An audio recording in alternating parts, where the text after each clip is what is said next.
For question 5, we're told about a broom. So a broom consists of a uniform pole AB. There's a broom head attached to end B. The pole has a mass of 0.3 kilograms and length 1.2. The broom head has a mass of 0.2 kilograms.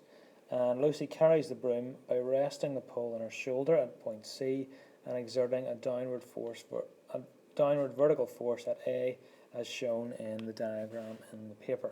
So the first thing we want to do for part 1 is we want to draw a diagram showing all of the external forces on the broom.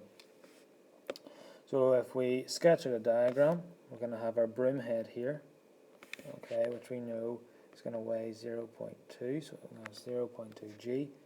It's a uniform rod, so in the middle we're going to have 0.3 g, and at the end we're going to have this vertical force that we don't know about yet, so it's x, and then here at point C is going to be Lucy's shoulder.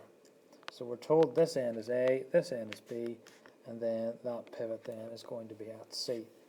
At this shoulder there's going to be a reaction, and then we can mark on the distances. So the pole is 1.2 in length, so we know that halfway along will be 0.6 meters.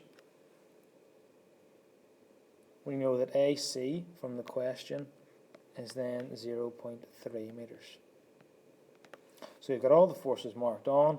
So once we've got that done, we'll be able to set that to the side and go ahead and use our diagram and use what the question tells us to find the vertical forces exerted at A and C.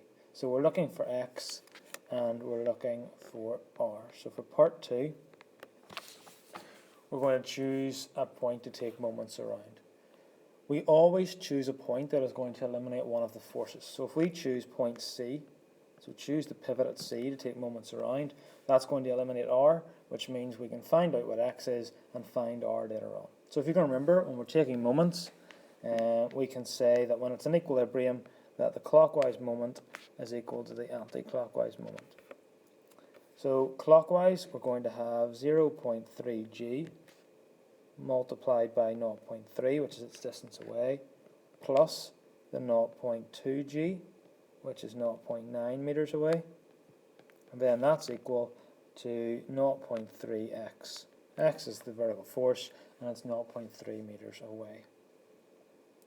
If we then just put all of this into our calculator, the left-hand side will become 2.7, leaving 0.3x.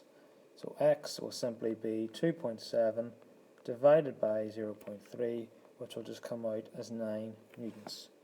Remembering in this question that we're taking g to be 10, so this is why we're getting neat answers.